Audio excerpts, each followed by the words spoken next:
Всем привет! Вы на канале Кристин Долинс. Меня зовут Кристина, мне 21 год, и сейчас я учусь на третьем курсе Высшей школы экономики на медиапродюсера, то есть на факультете медиакоммуникаций. Чтобы туда поступить, конечно, мне пришлось сдать ЕГЭ очень хорошо, как и для других топовых университетов нашей страны. Но на самом деле мне очень жаль, что я не нашла подобного видео в свои годы, потому что я действительно много времени тратила на подготовку, часто жертвуя реальной жизнью, эмоциями, просто наслаждениями, которые могли бы принести мне столько впечатлений, которые я уже не могу вернуть. Потому что моя подготовка выглядела как жесткое зазубривание, постоянное написание сочинений. И я расскажу про этот опыт в этом видео и потом подведу итоги к тому, как лучше, на мой взгляд, было действительно распределить это время и почему в итоге я смогла поступить в Высшую школу экономики, хотя и не с первого раза. Как раз именно из-за своих первых ошибок.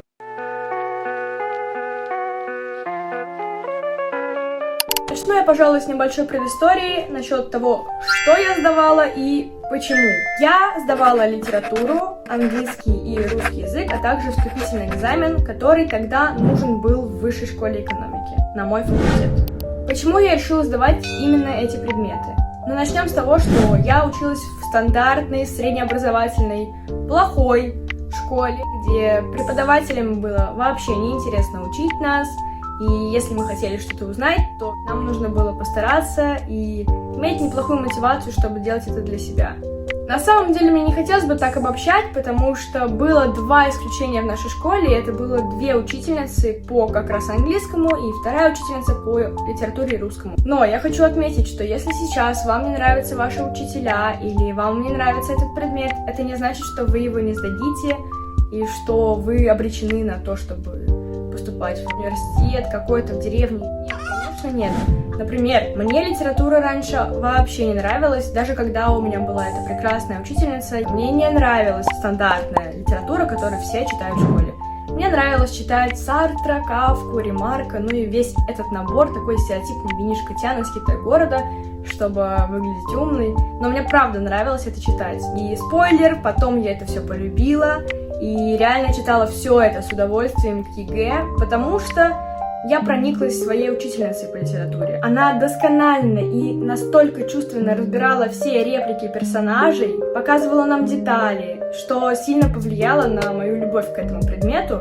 Тоже касалось и предмета русский язык, потому что его преподавала та же самая учительница. И мне было очень интересно делать все задания, кроме пары исключений. Мне до сих пор нравится слушать какие-то тонкости языка, слушать, как отличается произношение в разных регионах страны, замечать, какие некоторые интересные слова говорят в разных городах. То есть, например, вот это всем, наверное, уже известная Лихотка и мультифора из Сибири, поребрик и парадная из Питера и так далее. Но на самом деле таких слов очень много, и это просто круто, что у каждого региона есть такое свое особенное, что их выделяет. Что касается английского языка, здесь не столько важен был преподаватель, хотя учительница была реально классная, я тоже ей очень благодарна, потому что мы делали много всяких крутых творческих заданий, иногда смотрели какие-то фильмы на английском, и, в общем-то, была дружеская атмосфера, как будто ты в клубе любителей английского, а не на уроке. Мне во многом помогло, что я просто невероятно романтизировала этот язык. Мне нравилось смотреть все на английском, все фильмы, сериалы, мультики. Слушала музыку, кстати, и до сих пор. Слушаю музыку я в основном только на английском языке. И все это как будто постоянно держало меня в пузыре, который формировал мои навыки. Но, естественно, одной любовью к предмету не ограничишься, когда речь идет о ЕГЭ, потому что ЕГЭ — это жесткие форматы, где ты должен не только знать язык или уметь писать сочинения, ты должен знать правила, по которым это делаешь. Наверняка все видели видео, как американцы и британцы пытались сдать ЕГЭ по английскому, и у них не очень хорошо получалось. Они знают язык, да, но они плохо знают правила, по которым это делать. Они плохо тренировали эти навыки, и, конечно, все шло крахом. Именно поэтому я решила снять это видео, где я расскажу про советы, как поступить в университет мечты, потому что это мой опыт, который я прошла какие-то ошибки, и могу теперь выудить самое важное и рассказать на своей шкуре, что мне кажется реально важно при сдаче экзамена. Но сначала я расскажу про то, как я все это сама проходила в первый раз, не отшлифовывая эту историю от моих ошибок. Начну я с литературы, потому что это был мой любимый, но при этом самый сложный предмет. Мне кажется, что очень многие боятся именно литературы из тех, кто сдает подобное. Многие еще очень боятся истории, потому что это просто объемные предметы, которые пугают своими размерами. И я была не исключением, я безумно боялась и любила этот предмет. У меня было ощущение, что у меня стокгольмский синдром от литературы, но тем не менее я решила не просто дрожать, а что-то делать с этим. Поэтому первое, что я сделала, когда осознала, что испытываю большой страх перед экзаменом еще в 9 классе, это записалась в онлайн-школу, и заранее скажу, что это не реклама, это просто моя история. Я занималась в онлайн-школе по литература со вкусом. И вот в 9 классе, когда я занималась в этой онлайн-школе, я просто смотрела лекции про разбор всех произведений. Также я читала краткие пересказы. Это было достаточно быстро и при этом очень интересно, потому что преподавательница там меня впечатлила. Это было большое дополнение, которое меня успокаивало, потому что у меня, по сути, было еще 3 года. Я знала, что уже что-то знаю. Для человека с большой тревожностью это очень помогало. Когда я смотрела все эти лекции, мне очень нравилось, что я узнаю, потому что там были какие-то даже не особо важные для экзамена факты, что-то, что просто помогает понять биографию писателя, а также, конечно, и самого произведения. И мне хотелось прям рассказать это всем друзьям, родственникам. И бывало, что я одно и то же рассказывала по несколько раз, что супер круто помогло мне. Потому что если тебе хочется поделиться какой-то инфой, например, какие-то интересные факты, и как эти факты повлияли на произведение, то значит, ты будешь это помнить, будешь это повторять, и оно просто супер засядет в твоей голове. Да, советую так делать. Даже если вам не интересно, просто рассказывайте друзьям, помучайте их. Потом в 10 классе я решила уже делать некоторые сочинения в этой школе. Просто слушала практически то же самое, и после этого писала сочинение. Это было такое жесткое отрабатывание того, что я, по сути, уже знала. И в целом это не очень трудно, мне было интересно. Но я думаю, что все старшеклассники понимают, что когда ты учишься в школе, параллельно учиться еще в онлайн-школе, еще и не в одной, очень трудно. И, конечно, бывали дни, когда я просто не успевала, потому что я уже безумно хотела спать. Или мне было попросту лень, потому что я с ума сходила от такого темпа. И, в общем, у меня был неприятный случай, когда я один раз, просто потому что хотела поставить такую себе галочку, что я выполнила задание. В общем, я взяла чужое сочинение, потому что они были в открытом доступе у других учеников, и я просто скопировала его. Меня спалили. Девочка написала главной в этой онлайн-школе и сказала, что увидела, что кто-то украл, полностью списав ее текст. Да, это ужасно, и меня просто простили, дали мне еще один шанс, и больше я никогда такого не делала. Не советую вам повторять такое. Лучше вы просто не поставите в своей голове галочку.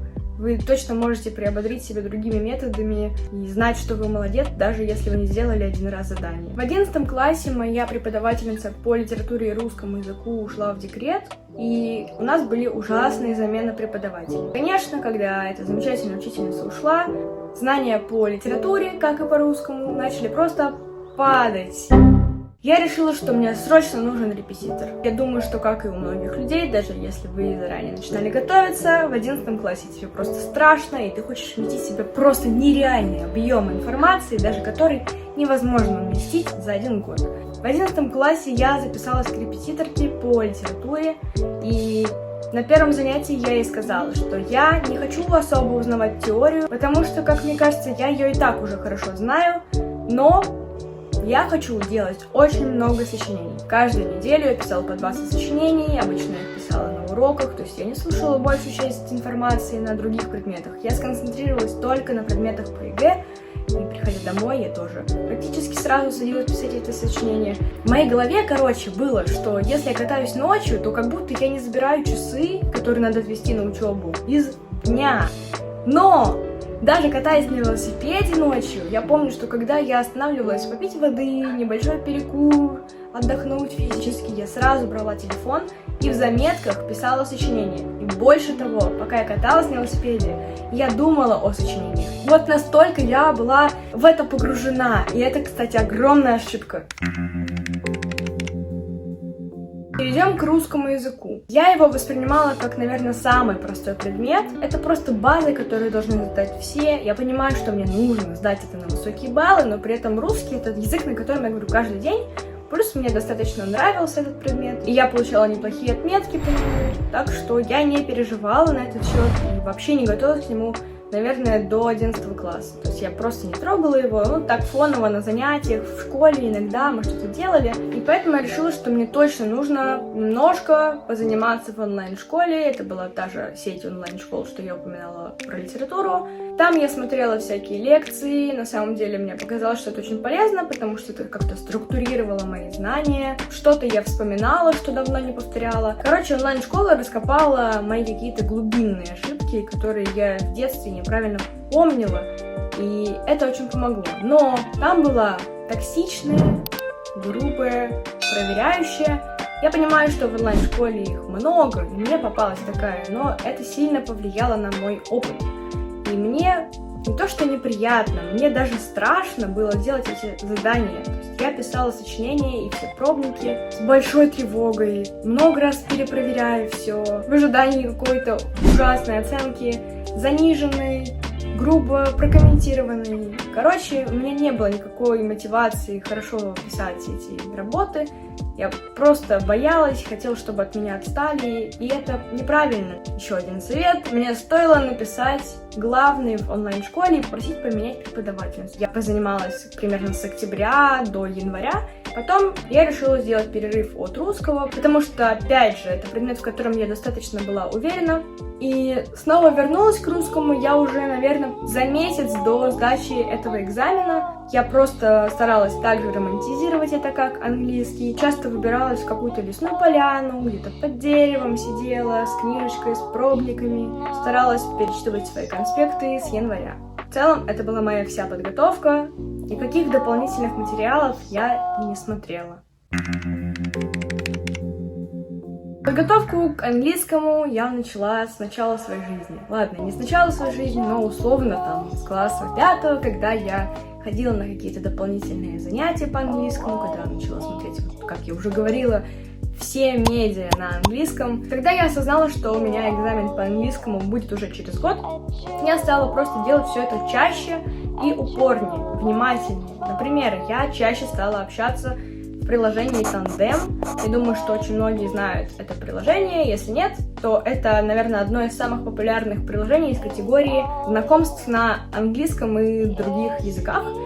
Там очень много иностранцев, которые хотят выучить русский язык, а вы хотите выучить их язык. Ну, в моем случае английский. И вот вы общаетесь с американцем, и вы как-то стараетесь говорить и по-русски, и по-английски, и он тоже. И когда вы видите, что у него есть ошибка, вы можете прямо в приложении специальной функции исправить эту ошибку. Также мне безумно помогло, что я устраивала себе челленджи не говорения по-русски и не думания по-русски.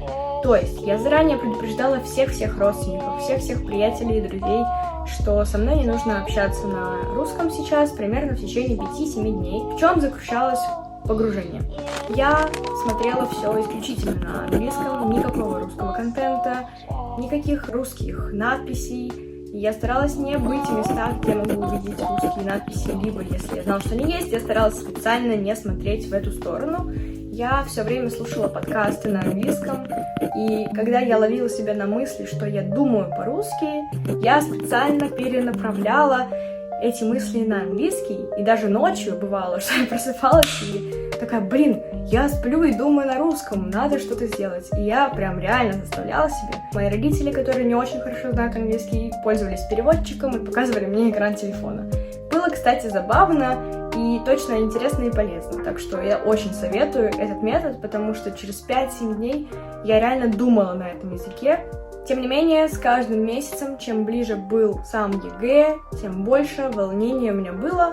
И примерно с марта, наверное, я начала заниматься с репетитором по английскому, который тоже меня пугал. Мне прям некомфортно было на этих занятиях. Из-за этого волнения и страха я делала дома задания заранее на следующий созвон. чтобы на самом созвоне я все правильно отвечала. Я волновалась, что я просто буду тупить и молчать, как было на первом занятии. И я вот так вот решила обходить систему. Какую-то точно пользу мне это дало, но как будто бы моя романтизация английского подспала, и мне стало не так приятно готовиться к этому предмету. Кстати, занимались мы по учебнику Макмиллиан, и он был очень хороший, хотя местами очень сложный, но я его очень советую. Забыла сказать, есть же еще устная часть по английскому. Последний, наверное, месяц перед экзаменом много сидела над этим и слушала в Решу ЕГЭ все эти аудио. Я старалась чаще описывать картинки, просто даже если я их представляла, могла найти что-то в интернете, в том же Решу ЕГЭ, стараться по шаблону проговаривать, чтобы это засело в голове, и просто всегда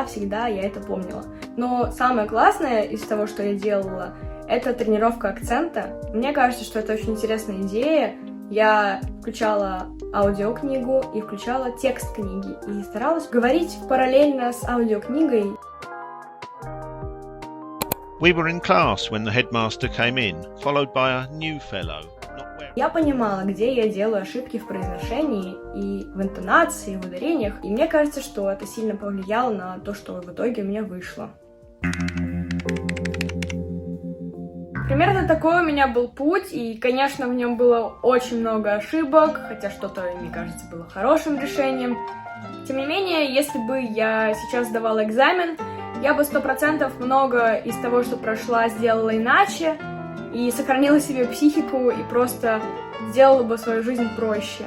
Но, к сожалению или счастью, я больше не собираюсь сдавать ЕГЭ, и, надеюсь, мне не придется его сдавать. Поэтому это видео может быть полезным для тех, кто скоро будет сдавать этот экзамен, или вот-вот у него уже будет ЕГЭ. Просто взглянув на мой путь, можно понять, как исправить это в своей жизни и не повторять те же казусы. Скоро у меня будет видео о том, какие советы конкретно по сдаче ЕГЭ на 90+ баллов я могу дать. И мне кажется, многие из них вы не видели ни в каком другом видео, потому что когда я сдавала ЕГЭ, я подобного не встречала. И надеюсь, что это видео и мои последующие видео будут интересными и полезными для вас. По крайней мере, я буду стараться. И на сегодня все. Всем пока!